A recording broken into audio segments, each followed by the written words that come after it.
हाय, मैं Dhananjay Kumar, director of mentor competitive classes बाढ़।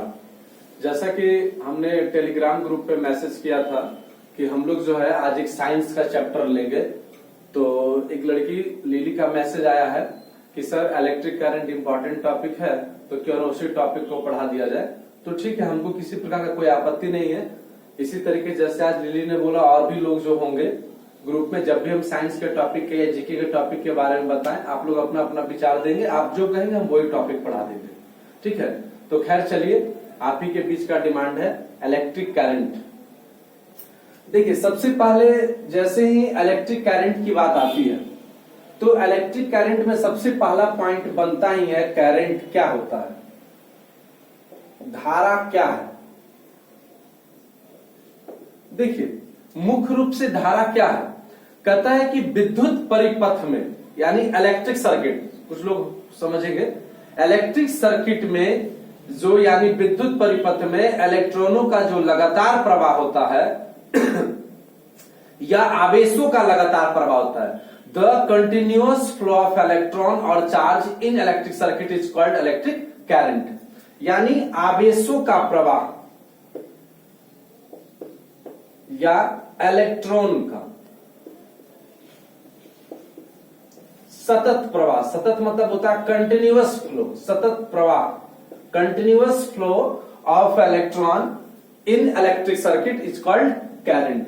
यानी किसी विद्युत परिपथ में आवेश, आवेश समझते हैं ना, धनावेश और ऋण आवेश, बिल्कुल, तो उसका जो प्रवाह होता है, कंटिन्यूअस जो फ्लो होता है, उस कंटिन्यूअस फ्लो को हम लोग क्या करते हैं, करंट करते हैं, विद्युत धारा करते हैं।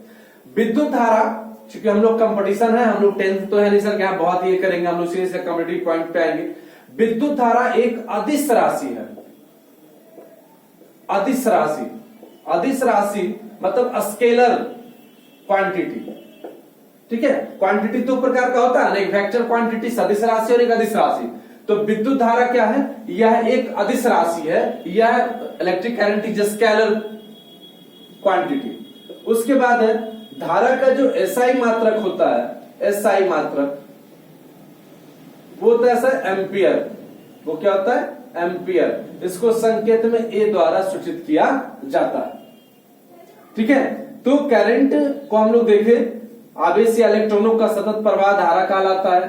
धारा एक अदिश राशि है, इसका एसआई मात्रक एम्पियर होता है। और देखिए, धारा का एसआई मात्रक जो एम्पियर होता है, उसके पीछे का भी कंडीशंस था, क्योंकि धारा की खोज एम्पियर नामक वैज्ञानिक ने किया था।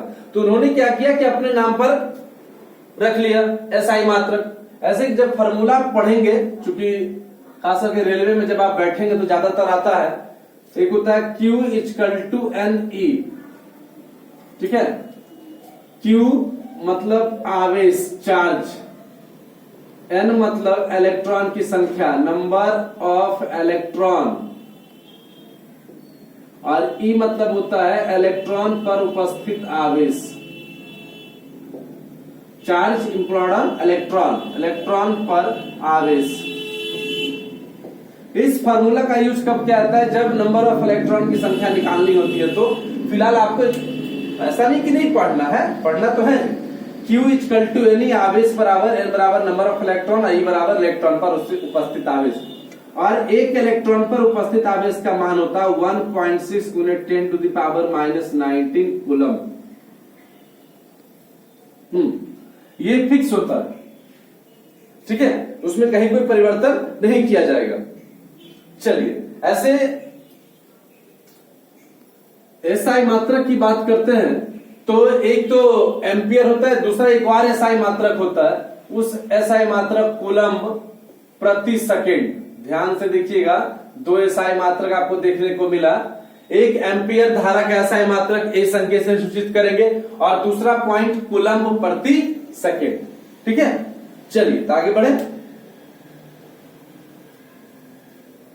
ठीक, अब जब हम लोग धारा पे चर्चा किए, तो धारा के बाद सीधे सीधे हम लोग आते हैं ओम का नियम। बिल्कुल, ओम का नियम। अब ओम के नियम की बात किया जाए, टॉपिक थोड़ा सा लेट से धीरे धीरे, ज्यादा तेज नहीं, ताकि आपको दिक्कत भी ना हो पढ़ने में। अब देखिए, आप लोग सभी लोग पढ़े थे ओम का नियम क्या होता है। लेकिन हमको चूंकि यहाँ विशिष्ट पॉइंट से मतलब होता है कि हाँ विशिष्ट पॉइंट्स क्या है इसका, ओम्स लॉ। आप जानते हैं ओम प्रतिरोध का ऐसा ही मात्रक है और ओम एक वैज्ञानिक का नाम भी है। हमने चर्चा किया ओम्स लॉ है क्या, आपने पढ़ा था नियत ताप पर। देखिए पहला पॉइंट यही आपका ऑब्जेक्टिव है कि ओम के नियम में कौन सी ऐसी राशि होती है जो नियत होती है, जो कांस्टेंट होती है, जो फिक्स होती है, और वो है आपका सर ताप। पहला पॉइंट यही याद रखेंगे आप, ताप क्या होता है, नियत होता है, फिक्स होता है, कांस्टेंट होता है। नियत ताप पर किसी चालक तार के सिरों के बीच उत्पन्न विभवांतर भी, ये क्या है आपका विभवांतर, कहता है नियत ताप पर किसी चालक तार के सिरों के बीच उत्पन्न विभवांतर धारा के समानुपाती होता है। धारा के क्या होता है, समानुपाती होता है। यानी ये आई क्या था, धारा। इसको थोड़ा सा लिख देते हैं ऐसे, भी कभी कभी आएगा कि ओम के नियम के लिए निम्नलिखित में से कौन सा कथन सत्य है, तो भी समानुपाती आई। समानुपाती का मतलब आप समझते होंगे अच्छे से कि समानुपाती का मतलब होता है कि जैसे जैसे करंट का मान बढ़ेगा, यानी जैसे जैसे आई अर्थात धारा का मान बढ़ेगा, वैसे वैसे विभवांतर का भी मान बढ़ेगा। ठीक है, ये होता है समानुपाती, यानी समान अनुपात में। अगर इसमें वृद्धि हो रहा है तो इसमें वृद्धि होगा, अगर इसमें कमी हो रहा है तो इसमें कमी होगा।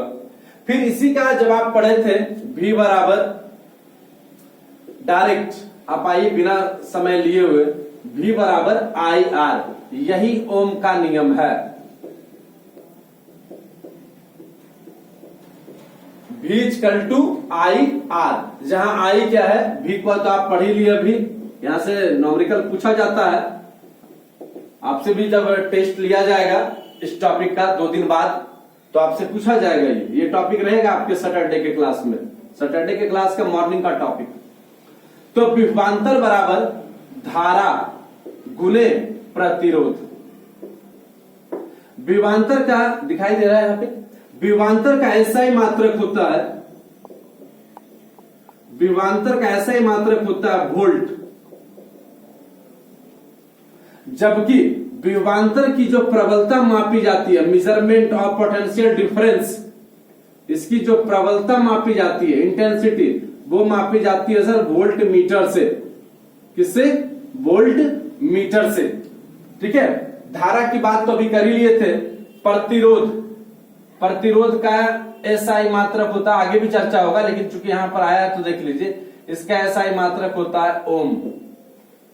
ठीक है, धारा का तो एसआई मात्रक आपने भी देखा था, एम्पियर, हिंदी में लिखते हैं, चलिए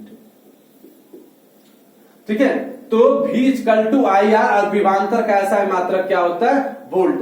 देखिए आप, ऐसा नहीं है कि अगर आप चाहेंगे तो इस चीज को अच्छे से ध्यान में रख सकते हैं, अगर सिर्फ आपको ये याद है कि V समानुपाती है, V बराबर IR, जहां R एक नियतांक है, where R is the fix point, और इसी R को कहा जाता है सर प्रतिरोध, that means resistance, R for resistance. ठीक है, चलिए आगे बढ़े। आइए, अब हमने चर्चा कर लिया, अब प्रतिरोध का चर्चा कर ले और विभवांतर का चर्चा कर ले। पहले विभवांतर, पोटेंशियल डिफरेंस।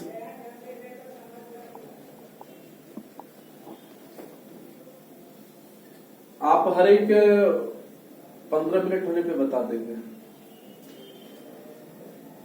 अगला पॉइंट है हमारा विभवांतर, इसको बोला जाता है पोटेंशियल डिफरेंस। ठीक है, देखिए जैसा कि नाम से स्पष्ट है विभवांतर, तब विभव का अंतर। देखिए नाम से ना, विभवांतर यानी विभव का अंतर। जैसे आप देखिए, ये एक बिंदु ले लीजिए, ये बिंदु ले लीजिए A, और ये बिंदु ले लीजिए आप B। ठीक है, 2 बिंदु ले लिए। अब देखिए इस बिंदु पर, बिंदु A का विभव भी ये है, विभव है, ये विभवांतर नहीं है सर, विभव। बिंदु B पर जो विभव है वो आपका क्या है, VB है विभव। अब बोला कि A और B के बीच का विभवांतर क्या होगा। ठीक है, आपसे पूछा जा रहा है कि A और B के बीच का विभवांतर, विभवांतर V बराबर विभव का अंतर VA माइनस VB। ऐसे जनरली कहा जाता है कि जब आप विभवांतर निकालते हो तो लास्ट माइनस इनिशियल होना चाहिए, यानी अंतिम माइनस प्रारंभिक, तो V बराबर VB माइनस VAB है। ठीक है, इस चीज का आप ध्यान में रखेंगे। और विभवांतर को भी हमने बताया है कि विभवांतर का SI मात्रक वोल्ट होता है, और विभवांतर की जो प्रबलता होती है, intensity of potential difference is measured by volt meter, वो वोल्ट मीटर्स के द्वारा किया जाता है। ठीक है, चलिए अब आते हैं सर हम लोग रेसिस्टेंस, प्रतिरोध पे। बहुत अच्छा सा पॉइंट है हमारा।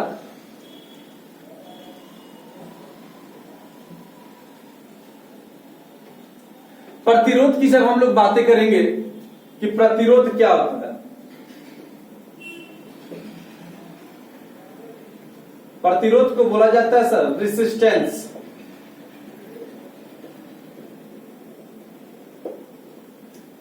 प्रतिरोध को बोला जाता है रेसिस्टेंस। प्रतिरोध क्या है, हमने ऑफलाइन क्लास में भी आपको बताया था। जैसे हम एक रास्ते में चलते हैं तो वो रास्ता हमारा इलेक्ट्रिक सर्किट है, वो विद्युत परिपथ है, और उस रास्ते में क्या होता है कि एक रुकावट अर्थात एक पत्थर रखी होती है, और पत्थर का मतलब वही प्रतिरोध। और उस पत्थर के कारण जब हम लोग चलने लगते हैं तो क्या होता है कि उस पत्थर के कारण हम लोग तेज नहीं चलते, रुक जाते हैं। बस प्रतिरोध का भी वही काम है सर, धारा का विरोध करना। To oppose the electric current of an electric circuit is called resistance.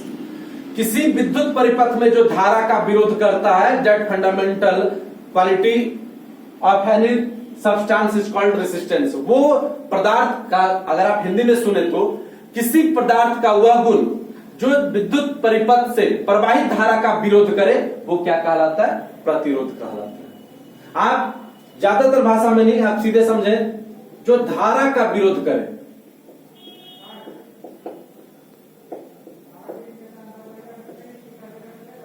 जो धारा का विरोध करता है उसको हम लोग प्रतिरोध करते हैं।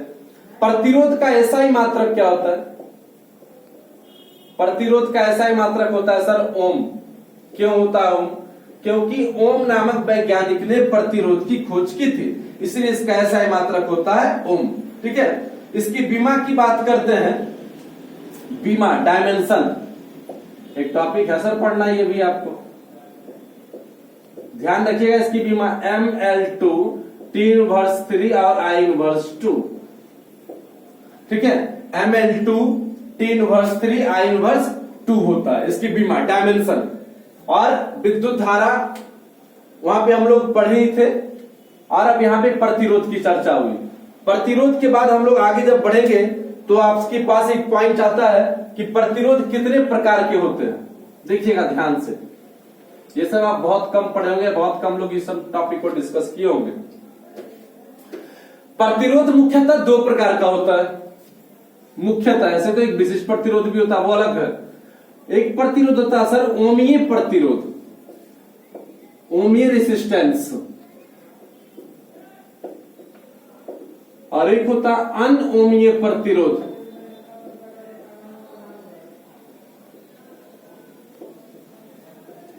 ठीक है, ये ओमीय रेसिस्टेंस और अनओमीय रेसिस्टेंस क्या है, वैसा प्रतिरोध जो ओम के नियम का पालन करता हो, वैसा प्रतिरोध जो ओम के नियम का पालन करता है उसको ओमीय प्रतिरोध कहते हैं, और वैसा प्रतिरोध जो ओम के नियम का पालन नहीं करता है उसे हम अनओमीय प्रतिरोध कहते हैं। क्लियर है, आप हर कुछ लिखाई नहीं जाएगा, आप सुनेंगे।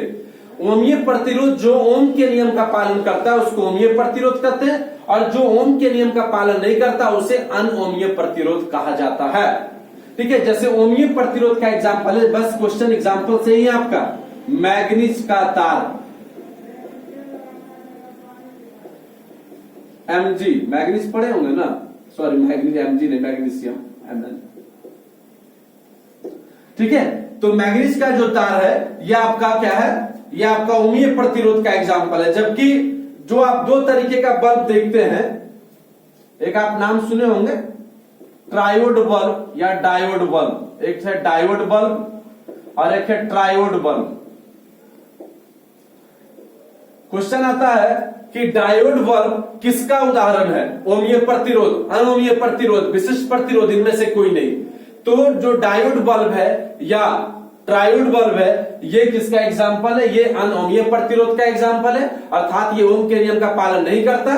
जबकि मैग्नीज का तार जो है वो ओमीय प्रतिरोध का एग्जाम्पल है, अर्थात मैग्नीज का तार प्रतिरोध के नियम का पालन करता है, अर्थात ओम के नियम का पालन करता है। और ओम का नियम क्या था, हमने बताया था कि नियत ताप पर किसी चालक तार के सिरों के बीच उत्पन्न विभवांतर धारा के समानुपाती होता है, जिसको भी समानुपाती आई के नाम से भी हम लोग पीछे टॉपिक्स में पढ़े थे। ठीक है, चलिए आगे बढ़े। नेक्स्ट 15। अब उसके बाद हम लोग पहुंचते हैं, 15 मिनट हो गए, चलिए अच्छी बात,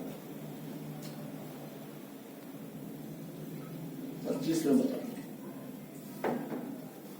अब हम लोग आगे बढ़ते हैं। ये क्वेश्चन हमेशा आपके पास होता था, आप 10th में पढ़ते थे, इंटर में पढ़े, कि चालक तार का जो प्रतिरोध होता है वो किस किस बात पर निर्भर करता है। ये क्वेश्चन आप शुरू से बोर्ड मॉडल में देखते आए।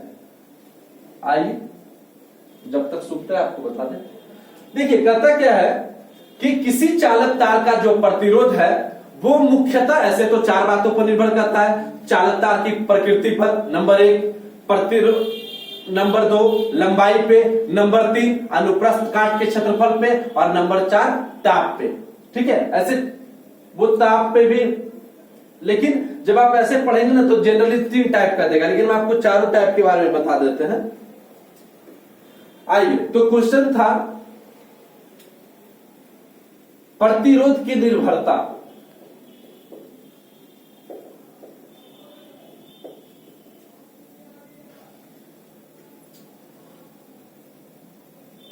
देखिए प्रतिरोध की निर्भरता में जो है आपका पहला पॉइंट जो था वो आप थोड़ा देख लेंगे कि क्या था, कि प्रतिरोध किन किन पॉइंट पर निर्भर करता है। सॉरी थोड़ा सा तो प्रतिरोध की जब निर्भरता की हम लोग बात किए तो पहला था पदार्थ पर, अर्थात पदार्थ की प्रकृति पर, पदार्थ कैसा होगा उस पर भी डिपेंड करता है प्रतिरोध का। दूसरा लंबाई पर, चालक तार की लंबाई पे। तीसरा अनुप्रस्थ काट का क्षेत्रफल। जो लोग इंग्लिश मीडियम के हैं कोई दिक्कत नहीं होगा इन सब टॉपिक्स में। अनुप्रस्थ काट का क्षेत्रफल का मतलब होता है cross section area, cross section area अनुप्रस्थ काट के क्षेत्रफल पे, लंबाई पे, पदार्थ की प्रकृति पे, और नंबर 4 ताप, जो आप अच्छे से सब लोग समझते हैं, टेम्परेचर, तो बताने का कोई जरूरत है नहीं। तो पदार्थ की प्रकृति निर्भर करती है उसका मोटा पतला होना। लंबाई की बात करते हैं तो जो हमारा प्रतिरोध है, देखिएगा जो हमारा प्रतिरोध है अर्थात आर, वो लंबाई के समानुपाती होता है। किसी चालक तार का प्रतिरोध लंबाई के समानुपाती होता है। अभी हमने बताया था कि समानुपाती का मतलब है जैसे जैसे तार की लंबाई बढ़ेगी वैसे वैसे चालक तार का प्रतिरोध बढ़ेगा। आपको अगर एग्जांपल में ये दे दिया गया हो कि ए और बी 2 चालक तार है जिनमें ए की लंबाई 12 मीटर तथा बी की लंबाई 20 मीटर है, तो बताएं कि किसका प्रतिरोध अधिक होगा। तो ऑब्वियसली आंसर है बी का प्रतिरोध अधिक होगा, क्योंकि जिस चालक तार की लंबाई ज्यादा उसका प्रतिरोध ज्यादा। क्लियर? चलिए नेक्स्ट पॉइंट है अनुप्रस्थ काट का क्षेत्रफल, जिसको आप ए कहते हैं, एरिया। तो कहता है कि किसी चालक तार का जो प्रतिरोध होता है वो अनुप्रस्थ काट के क्षेत्रफल के व्युत्क्रमानुपाती होता है, इनवर्सली रेसिप्रोकल। ठीक है, इंग्लिश मीडियम वाले बच्चे सुनेंगे कि resistance is inversely reciprocal to cross section area. अब देखिए ये व्युत्क्रमानुपाती क्या होता है भाई? व्युत्क्रमानुपाती मतलब उल्टा सर, मतलब अगर एरिया का मान बढ़ेगा तो आर का मान घटेगा, अगर एरिया का मान यानी क्षेत्रफल का मान घटेगा तो आर का मान बढ़ेगा। ठीक है, ये होता है आपका व्युत्क्रमानुपाती।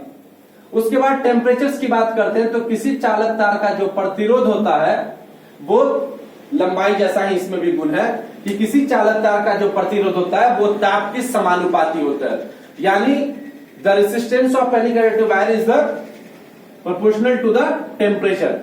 अब देखिए इसका मतलब है कि यदि ताप को बढ़ाएंगे, if the temperature is increase the resistance is also increased, यदि टेम्परेचर बढ़ेगा तो रेसिस्टेंस बढ़ेगा, यदि ताप बढ़ेगा तो प्रतिरोध बढ़ेगा, यदि ताप अगर घटता है तो प्रतिरोध घटेगा, क्योंकि वो उसके समानुपाती होता है, प्रोपोर्शनल होता है। तो प्रोपोर्शनल का तो रूल ही है, बढ़ने पे बढ़ना और घटने पे घटना। ठीक है, आशा करते कोई डाउट नहीं होना चाहिए। चलिए आगे बढ़े।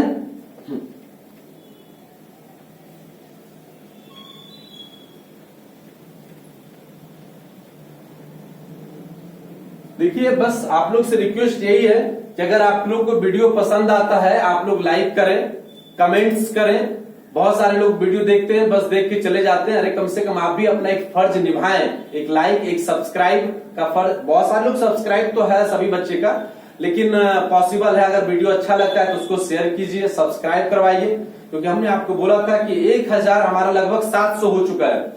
1000 अगर बच्चे जुड़ जाते हैं, सब्सक्राइब कर लेते हैं, 300 बच्चे और चाहिए, 300 लोग, 300 फोन से और चाहिए, तो हम लोग डायरेक्ट लाइव क्लास दे सकते हैं। और ये आप लोग के मेहनत से ही संभव है सर, हम तो नहीं कर सकते ना। ये अगर 100 बच्चे वीडियो देखते हैं और प्रत्येक बच्चे अगर 3-3 लोग से भी सब्सक्राइब करवा ले तो फिर हम लोग का काम हो जाता और थोड़ा सा आसान होता लाइव। खैर चलिए कोई बात नहीं, आगे बढ़ते हैं। उसके बाद अगला पॉइंट हमारा विशिष्ट प्रतिरोध। विशिष्ट प्रतिरोध, स्पेसिफिक रेसिस्टेंस।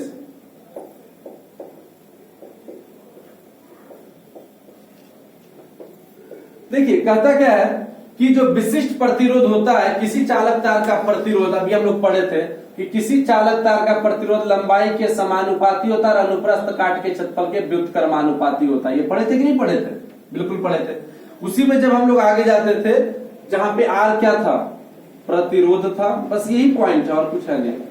एल क्या था? लंबाई था सर। ए क्या था? क्षेत्रफल था। समानुपाती को बराबर करेंगे तो आर बराबर रो।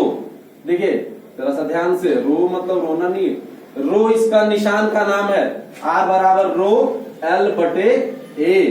ये जो रो है सर, इसी रो को बोला जाता है विशिष्ट प्रतिरोध। हाँ ठीक है, ये इसका संकेत है। जब हम लोग समानुपाती को बराबर किए थे, कि नियतांक लिया जाता है ना, एक कांस्टेंट पॉइंट हम लोग लेते हैं, तो उसी कांस्टेंट पॉइंट का नाम है सर रो। और रो का मतलब होता है विशिष्ट प्रतिरोध। ठीक है, यानी डायरेक्ट अगर रो निकालना हो यानी विशिष्ट प्रतिरोध, तो रो बराबर हो जाएगा आर ए बटे एल। लीजिए ये है आपका फाइनल फार्मूला।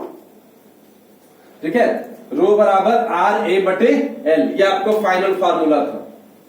ठीक है, चलिए आशा करते हैं समझ में आ रहा होगा।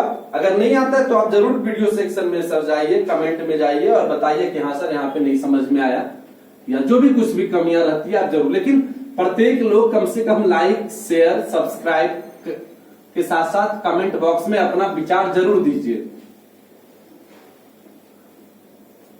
आप लोग वीडियो देखते हैं वैसे ही करते हैं आप लोग टेलीग्राम पे भी, क्यूज में। टेलीग्राम पे जब क्यूज चलते रहता है और जैसे ही क्यूज का 1 to 20 रिजल्ट आता है तो सब लोग जो है ना फटाफट ऑफलाइन होने लगते हैं। मतलब एक जो टॉप किया है बच्चा या बच्ची, टॉप 1 2 3 जो भी है, आप उसको कॉन्ग्रेचुलेट भी नहीं करते हैं, आप बस देखते हैं कि मेरा काम हो गया, आप निकलो यहां से। आप जितना किताब से पीछे जाएंगे या जाएंगी, वो आपसे और पीछे जाएगा। और एक समय ऐसा आएगा ना, दुर्भाग्य ना हो ऐसा, कि दूरियां काफी बढ़ जाएगी, फिर आप चाहकर भी उसके नजदीक नहीं पहुंच पाएंगे। इसलिए आप लोग से मेरा विनम्र निवेदन है कि सभी लोग क्यूज में भाग ले। देखिए कुछ लड़का, कुछ लड़कियां क्यूज में भाग ले रहे। हाल ही में देखिए टॉपर निकल कर आ रहा है रोशन, विद्यासागर, आयुष, साक्षी, एक बार लिली भी टॉप 2 में रही है। और भी बहुत सारे लड़के हैं, जो हो सकता है कबड्डी बॉय अमित, और भी लड़के हैं ना, 1-2 टॉपर में तो लगते हैं, कल मिथिलेश, हाँ मिथिलेश, ओम प्रकाश, या और भी जो नाम, निशा, हम नाम नहीं ले पा रहे, वो हो सकता है हम भूल गए हो।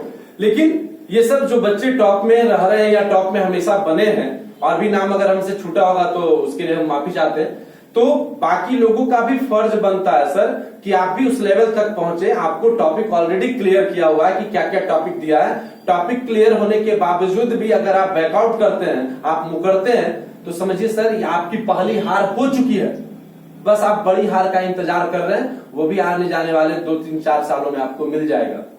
एक शिक्षक होने के नाते ऐसा बोलना नहीं चाहिए, लेकिन आप लोग का जो नकारात्मक रवैया है, जो नेगेटिव इन्वायरमेंट आप जो क्रिएट करते हैं, उसके लेकर हमको बोलना मजबूरी होता है कि आपकी डिफेक्शन की, आपकी कमियां को दिखाए। ठीक है, चलिए ठीक है, तो फिर हम लोग जो है नेक्स्ट वीडियो में मिलते हैं इसके पार्ट 2 के साथ। इस वीडियो को हम लोग यहीं समाप्त करते हैं और आप लोग से अपील करते हैं आप घर पे रहिए, सुरक्षित रहें, लेकिन उसके साथ साथ सर पढ़ाई जारी रखें। आपको टॉपिक्स पता होता है, पूरे टॉपिक्स का सही तरीके से अध्ययन करें। जय हिंद, जय भारत। 25